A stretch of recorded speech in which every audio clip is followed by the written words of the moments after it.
안녕하십니까? 축구와 역사 KMSTV입니다. 이번 영상은 축구가 아닌 역사에 관한 것입니다. 조선의 건국 과정에서 많은 이들이 가장 큰 공헌을 세운 인물로 다음 두 사람을 언급하고는 합니다. 훗날 태종이 되는 이방원, 그리고 조선의 설계자라고 불리는 정도전. 하지만 이 두 사람 이외에 우제 조준이 없었다면 조선이라는 국가는 결코 건국될 수 없었을 것입니다. 이번 영상을 통해 조준에 대한 이야기를 풀어보도록 하겠습니다. 이번 영상의 목차는 다음과 같습니다.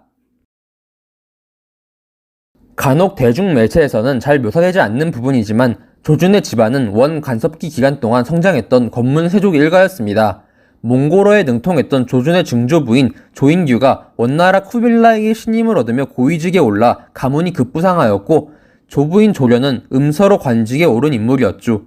조준의 부친은 조도규이며 조준에게는 형제로 5명이 더 있었지만 이들 가운데 조준과 조견만이 관직에 나섰고 조준만이 과거에 급제했다고 합니다. 건문세족 출신의 기득권이었음에도 불구하고 음서가 아닌 과거에 급제하여 관직에 출세한 조준은 기양소라는 상소를 올리며 그 존재감을 표출하였는데, 상당히 과격한 내용의 상소였기 때문에 박진록, 김도, 김주 등으로부터 한 소리를 듣기도 했다고 합니다.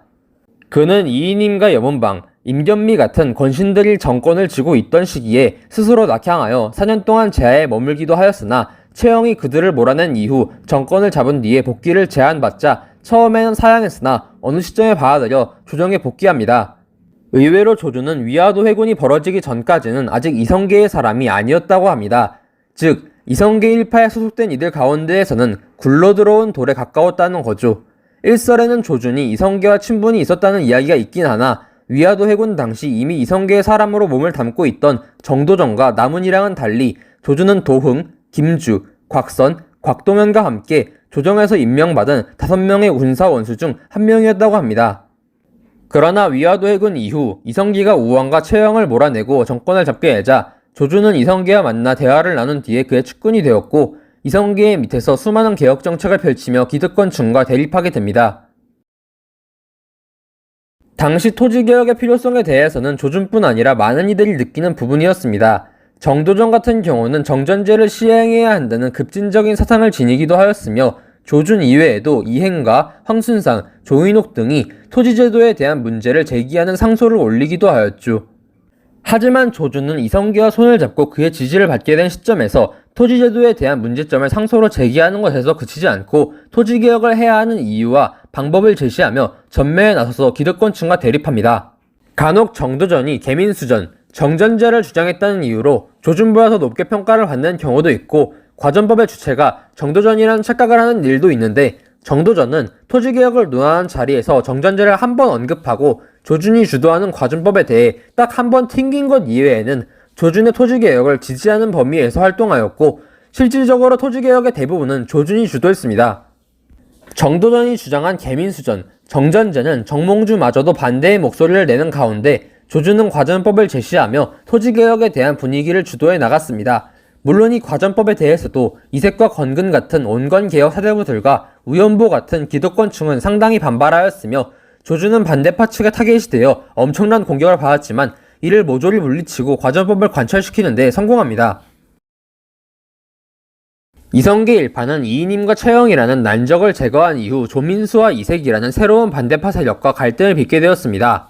조민수는 유배가 있던 이인임과 이승인 등에게 사면령을 내려 조정에 복귀시키려는 시도를 행하며 이성계 일파를 견제하는 태도를 취합니다. 비록 이인임이 도중에 사망하면서 계획은 실패하였지만 이후 조민수는 수많은 신진 사대부들의 스승으로서 그 입지가 크고 위세가 있던 이색, 유배에서 불러들인 이승인과 손을 잡고 창왕을 옹립하여 후견인 위치에 서게 되면서 이성계 일파는 조민수와 이색 연합을 상대로 정치 파워 싸움에서 밀리는 형국에 놓이게 되었죠. 그러나 대사원의 지책을 맡고 있던 조준이 조민수가 토지와 노비를 갈취한 행위를 벌인 것과 그 행위에 대한 증거를 제시하고 조민수의 유죄를 입증하여 그를 맹렬하게 탄핵하여 몰아냄으로써 조준은 이성계 일파에게 대역전을 안겨줍니다. 이후 조준은 간관 오사충 등과 함께 사원부를 이끌고 이색, 이승인, 건근 등을 탄핵해 끌어내리며 이성계 일파의 선봉에 섰고, 마지막 순간에는 창왕폐위까지 이끌어내는 쾌거를 이뤄냅니다. 그러나 이러한 조준의 맹활약은 이성계 일파 최후의 적이었던 정몽주의 경계를 부르게 됩니다. 공양왕을 옹립하기 전 조준은 유일하게 공양왕을 옹립하자는 이성계 일파의 의견에 반대하는 태도를 취했다고 하는데, 당시까지만 해도 이성계와 손을 잡고 있던 정몽주가 이 사실을 왕의 자리에 오른 공양왕에게 전하는 등 정몽주는 이성계 일파의 저격수 조준에 대한 공격을 가하기 시작합니다. 태조 이성계가 사냥 중에 부상을 당하는 사건이 일어나자 정몽주는 김진양 등과 함께 손을 잡고 이성계 일파에 대한 맹렬한 공격을 가합니다. 실록에는 정도전과 남은도 함께 묶여서 언급되긴 하지만 특히 조준의 이름이 가장 먼저 언급되며 정몽주가 조준을 가장 경계했다는 사실을 드러냅니다. 김진양의 탄핵 상서에서 그 내용을 확인할 수 있는데 김진양은 정도전은 그 출신에 대한 문제를 삼아서 탄핵을 주장하고 남은은 변란을 주장했다는 이유로 윤소중은 후서를 만들었다는 이유로 탄핵했지만 조준에 대한 공격은 그것들과 궤를 달리했습니다. 김진양은 조준이 변란을 선동하고 권세를 농다하며 여러 사람을 꿰내 협박하고 관직을 잃는 것을 두려워하는 건달무리와 비위를 맞춰 형응했다며 공격을 가한 것에서 그치지 않고 일찍이 정몽주가 공양왕에게만 따로 전하였던 조준이 공양왕을 옹립하는 것을 반대했다는 사실을 공식적인 자리에서 공론화시켰습니다. 이는 다른 이들은 몰라도 조준에 대한 사면만큼은 결사적으로 막아야 한다는 정몽주 일파의 의지를 드러내는 사생결단 수준의 맹렬한 탄핵 공격이었죠. 정몽주는 조준과 정도전이 탄핵되자 이에 탄력을 받아 조준과 정도전을 입에버는 것도 모자라 처형시키려는 시도를 하는데 이것이 얼마나 급박하게 돌아갔는지 이방가와 이방화, 황희석, 조규 등이 나아가 조준을 살리고자 공양왕에게 조준에 대한 변호를 하는 모습이 드러납니다.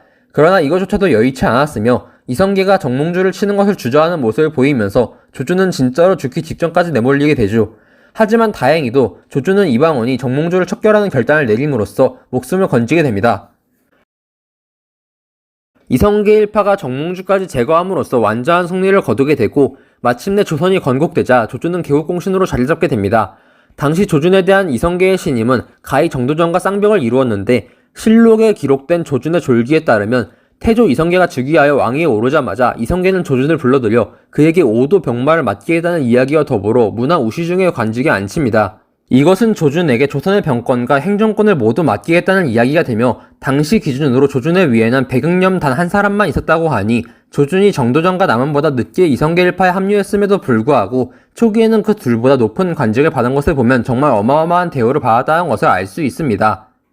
다만 이러한 대우를 받다 보니 조준은 다른 신하들로부터 탄핵을 받기도 하는 모습을 보이게 되죠. 물론 이는 이성계가 묵살하였고 조준은 극초기만큼은 아니더라도 정도전과 남은하고 더불어서 조선 조정 권력의 한 축으로 자리잡습니다.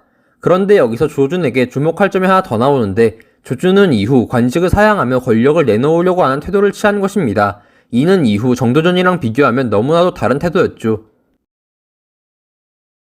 사적인 친분이 깊진 않았지만 뜻을 함께했던 정도전과 조준 그리고 남은은 점차 갈라지기 시작했습니다. 태조 이성계는 자신의 뒤를 이을 후계자인 세자의 자리에 대해 조준과 정도전, 백응념 등에게 조언을 구하였는데 그들은 태평할 때는 적장자를, 난세에는 이방원을 책봉하는 것이 옳다는 조언을 이성계에게 올립니다. 하지만 이성계가 이방번과 이방석 중에 하나를 해자로 올리려는 시도를 하는데 여기서 정도전과 조준의 행동이 상반됩니다. 정도전은 이방석을 세자로 세우는 것을 추천하였고 조준은 이방번이 세자가 되는 것에 대해서는 반대하고 이방석이 세자가 되는 것에 대해서는 침묵으로 일관합니다. 이 과정에서 정도전은 이방석의 후견인이 되어 더더욱 막강한 권력을 잡게 되었고 다른 어떤 공신들과 비교해도 가장 강력한 권력의 중심으로 자리잡게 됩니다.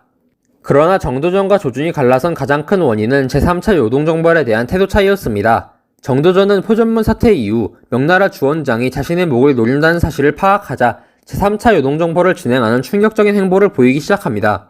당시 조준은 병중이었고 정도전의 권력이 워낙 막강했던 탓에 초반에는 제3차 요동정벌이 진행되기 시작했는데 제3차 요동정벌 진행 소식을 들은 조준은 병중에서 몸을 일으켜 이성계를 찾아가 제3차 요동정벌에 대해 반대하는 입장을 표명합니다. 조준이 정도전과 대립하는 태도를 취하자 김시영을 비롯한 이들이 조준의 의견에 크게 동조하였고 이로 인해 제3차 요동정벌이 정체되자 조준은 정도전, 남은과 크게 사이가 악화되어 갈라서게 됩니다. 특히 남은은 이성계 앞에서 조준의 뒷담화를 할 정도로 사이가 크게 악화되었죠. 이방석이 세자가 된 이후 정도전과 이방원이 크게 대립하고 있을 때 조준은 제3의 세력을 이끄는 중립파의 위치에 놓여 있었습니다. 물론 조준이 제3차 요동정벌에 대한 의견 차이로 정도전과 대립하고 있었기 때문에 양측 가운데 어느 한쪽에 더 가깝냐고 묻는다면 이방원 측에 가깝긴 하였죠. 그러던 중에 1차 왕자의 난이 발생하자 조준은 사태를 지켜오며 중립적인 태도를 일관하다가 이방원이 정도전과 남은 등을 척결하자 그제야 이방원과 손을 잡습니다. 다만 이방원에게는 하륜이라는 책사가 있었고 조준의 전폭적인 지지자였던 이성계가 정도전을 잃은 이후 급격하게 힘이 약해지면서 조조는 예전에 비해 권력이 많이 약해지게 되었고 권근 등에게 탄핵을 당해 정종이 빼내주기 전까지 감옥에 갇히는 수모를 겪기도 합니다. 다행히도 조조는 조선의 개국공신으로서 말년의 원로로 대우받으며 평안하게 숨을 거두었다고 합니다.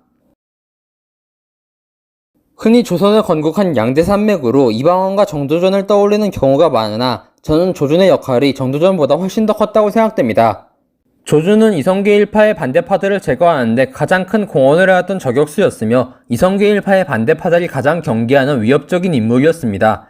정몽주와 김진양으로부터 가장 맹렬한 공격을 받았다는 것은 그가 고려의 충신들에게 얼마나 위협적인 존재였는지 체감되는 부분이죠. 반면 정도전은 냉정하게 말해서 흔한 대중들의 인식과 달리 조선이 건국되기 전까지는 조준에 비해 화력도 입지도 좁았던 것으로 보입니다. 또한 조준은 합류 시기가 정도전과 남은에 비해 늦었음에도 불구하고 이성계의 신임을 한몸에 받으며 조선 건국 극초반기에는 정도전보다 강한 권력을 잡았다는 것을 생각하면 이성계 측근들 가운데 가장 능력적인 부분에서 인정받았던 것으로 보입니다. 하지만 이 조준에 대해 가장 주목이 되는 부분은 조준 본인이 건문세조 출신임에도 불구하고 기득권 건문세조층과 대립하며 여러 개혁을 추진했다는 것입니다.